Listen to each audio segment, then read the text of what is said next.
3. Change card.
All right, everybody, how's it going here? We are here at 2GG's very own Heart of Battle, and we are starting top 6. Sorry about the delay on the commentators. I was playing in the bracket earlier, and I'm joined here with Sho. How are you doing? Hello, I'm doing really well. It's been a really, really exciting tournament so far. A lot of really good players, so I'm excited to commentate for the rest of top 6. Yeah, I mean, this is a pretty historic day for Mario Tennis in general, just being able to have both the East and the West be able to duke it out here in this tournament today. So definitely Sedge. Yeah, but unfortunately, the Americans not doing too well. All of them in the losers bracket, and Japanese sitting nice and pretty in the winners finals of this tournament here. Yeah, it's really interesting. Right now, it's basically the U.S. players eliminating each other, which is really sad to see. But hopefully one of us will have another good shot at Sushi and Xeno later on in the tournament. Yeah, so we just saw right there, BlueJJ actually going to take the first game of that set. And of course, this is Mario Tennis Aces. Some of the sets are going to be pretty long, especially with these defensive characters. But that just shows the mental resilience of both of these players as well. Definitely. So the matchup that we have right now is a Petey Piranha versus a Shy Guy. So Petey Piranha, some of his specialties is really good flats. You can see how BlueJJ is really utilizing the flats and the star flats to push the Shy Guy back into the back of the court. Shy Guy, on the other hand, has really good slice volleys and other things that are good in technical characters like angles. And so you can see that Jake is using his angles to basically hit the corners and force Petey Piranha to lunge. So that's basically the matchup that we have going at the moment. Yep. All right, we got a lob here. Got to be a nice charge, and we got the lunge in. The slide's going to come the other side. Doesn't decide to use the meter. Tries to go for it with the shot. Blue's a little bit low, so I can see why. So that's what's called an option select. Essentially, you're buffering the front trick and the side tricks at the same time, which allows you to get a perfect front trick almost every time. Okay, going in here. Both of them getting a little bit aggressive at the tee, but they decide to go back. Another lunge comes in. Let's see what kind of angle goes in. Gets the trick shot in. Oh, that's a really unfortunate lunge. Yeah, that's too much distance. Petey has a really long lunge animation, so that's just going to be the point there for Jake. So far, looking a lot better, but in Mario Tennis Aces, you do have 7 points that you have to get through to be able to win the game. So the first couple points, especially when people are at low meters, just kind of like gimmies until you start getting meter and you can start steamrolling people. Definitely. I think both of these players are good enough that steamrolling is going to be unlikely. They're going to be playing with high meter, and it's going to be a lot of like trying to force the other player to lose meter. So that's basically the gameplay that we're seeing here. Ooh, yeah. A huge lunge. Yeah, gets a full charge lob. Ooh, but the perfect trick shot. Yeah, that's going to save the meter just from the zone speed. That's it. Another full charge. Yeah, goes to the other side. Oh, big lunge for Shy Guy. Can he make it back? No, he's going to give it. Shy Guy is unfortunately a little wobbly. I don't think he has knees, so he has to kind of walk side to side. So he's a little bit slow in this game. Yeah, so in 2.2.0, they actually reduced his top speed in one of the nerfs. And so basically, Shy Guy is dropped on the tier list slightly. Yeah, but Jake, of course, still sticking with it. Used to be Toda main way back in the day, but sticking with the Shy Guy, seeing how it goes. It's going well. He's made it this far with him, so we're going to have to see. But Blue doing an amazing job of keeping up the rally here.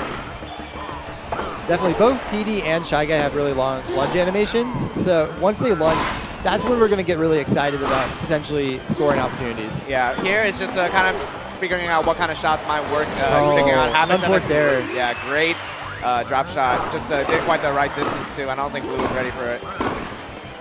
Definitely, that's really easy to mess up the range for. All right, another perfect trick. Oh boy, that lunge, went way far out there.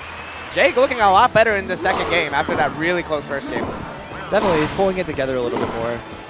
There's a lot less lunging on Jake's end. He's playing a lot more confidently. Yeah.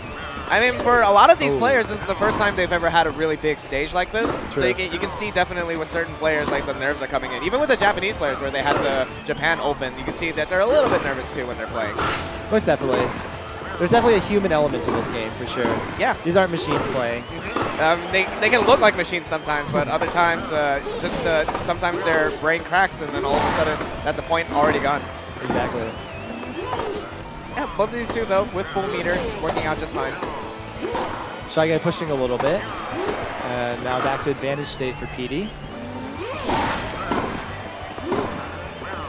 They're staying at the baseline right now. Now Jake's trying to push the aggression here. Goes for the other side with a drop shot. Gonna force another trick shot. And look at that angle on that flat. So that's one of the benefits of having a technical character. You can play net and you get those really good angles, not only on the flat, but also on the drop and topspin. Basically a free trick shot. Try to it. find something after the lunge. Didn't quite work out. And we got the change card right now.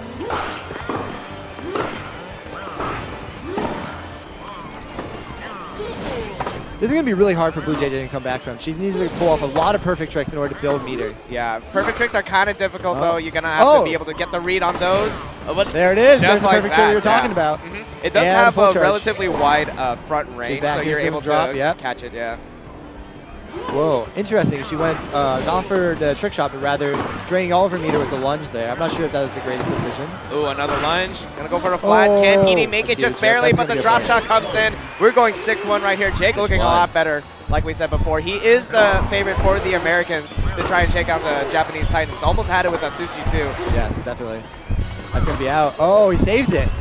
Gives BlueJJ an opportunity to come back. Oh, but the drop and lob. Yeah, and when you're low on meter and you perform a trick shot like that, it'll always do a very slow lob like that so that you can get the charge in. And that's another opportunity. Yeah. Basically a 50-50 there. You have to figure out if they're going to go left or right, and then you got to figure out if they go front or back too. So that was too many reads for Blue to be able to figure out. Definitely, but I'm very interested to see what two characters these players will be choosing next. I think they're going to stay Shy Guy Plant, and they probably just will go back to hard just to battle it out on this court one more time. But I could be completely wrong. So JJ goes Plant once again. Plant Shy Guy and counter pick stage. We're going hard, exactly as I predicted. So best out of 3. Yep. We're only going to do winners, losers, and finals best of 5. Because this game does take a while sometimes. But going ahead and getting started on our last game here of the first match of losers quarters. And we're already starting off with the slow serves, as you can see. So these single taps that BlueJJ are doing are to basically slow down the game until she builds meter. So BlueJJ's goal at this point is to get up to the meter advantage that Shy Guy has, and then from there she can start playing more aggressively. So she's going to be on the defensive for quite a while. Yeah. Oh, actually goes for that trick, loses meter because of it, and going to give the point to Jake. Jake looking in a really good spot to start off this next match. Definitely. This court really helps Shy Guy because of Shy Guy's movement nerf. He's unable to really play the game well on faster courts, but Clay actually gives him the opportunity to mix up his shot selection and not just slice everywhere. So this is actually a really good court for Shy Guy. All right, another drop. Yeah, looking like Blue's having a hard time building up back that meter.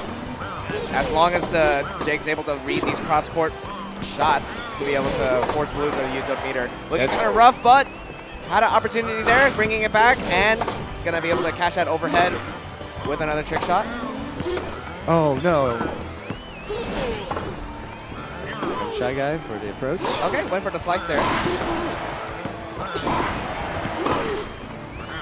Oh my goodness, right in the back legs. Another score for Jake. Yep.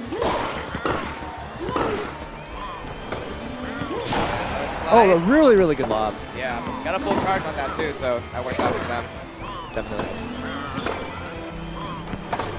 All right, let's see what they do here. So JJ's been able to equalize meter, which means that she's going to be able to push her advantage state, which she has entered right now after that trick shot. But the Shy Guy is still having her on her back legs, or them on their back legs. Cross court, going to force out some meter with that zone shot. And a perfect trick shot there. That lets Jake get a lot of meter to get started, but yeah, like you said, both of these two are pretty equalized right now, so there's going to be a lot of plays to try and get rid of this meter. Had to use up some zone shot during lunge animation, but that's going to sacrifice some. Definitely, you have to use a little bit of meter to go get charge lobs, even on Clay, unless your reaction times are really fast. All right, another cross court.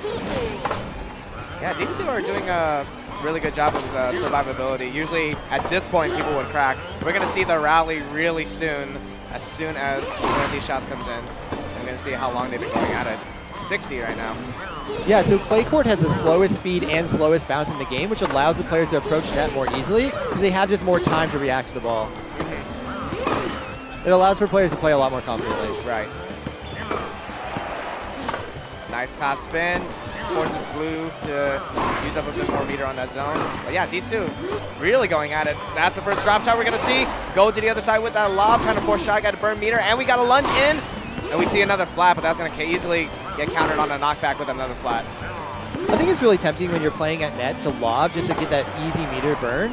However, I would challenge players to like try to attack more aggressively using volley shots because they just allow you for more scoring opportunity. Oh, unforced error by Jake. Yeah, it's kind of funny. You see Jake when he loses a point or wins a point, he kind of talks to himself or Blue next to him. Kind of like he's acting like he's on stream. I think that's to help calm himself down too on the nerves as well. Definitely when I've been talking to Jake, he mentions that he's a little bit nervous playing in front of people. When he's just playing by himself, he's a lot more confident. Yeah. All right, gets the drop in. Blue's going to be able to get that with a trick shot. Gets the lob. Going to be able to burn some meter just to make it back. Another full charge lob. Ooh, full charge lobs is very strong. Yeah. The cool thing about full charge lobs is they don't give stars like that, and so they're basically very safe options. The challenge is actually getting them because they take quite a while to charge. Oh, we got to see our first zone shot. But going to be an easy block, and that actually leads to Blue losing a lot of meter on that. Trying to make a play there to try to equalize the meter a little bit. Just didn't quite work out in Blue's favor. So zone shots are unfortunately very meter inefficient. You're going to be burning about 25% of your meter bar just to use a zone shot, and then more to aim it. And so unless you have a really good position, like your opponent isn't hit stun, then it's not going to work out well for you most times. Yeah. Jake going to lose that point. The ball went down the middle, so sometimes you can catch a dead zone on a trick shot. It doesn't quite work unless you get a certain distance going. So that worked out for Blue, but still significantly behind. One more for Jake to be on match point. Petey Piranha really pushing that well here, though. Shout out to Pie Hat going online with some Mario Tennis Aces right now.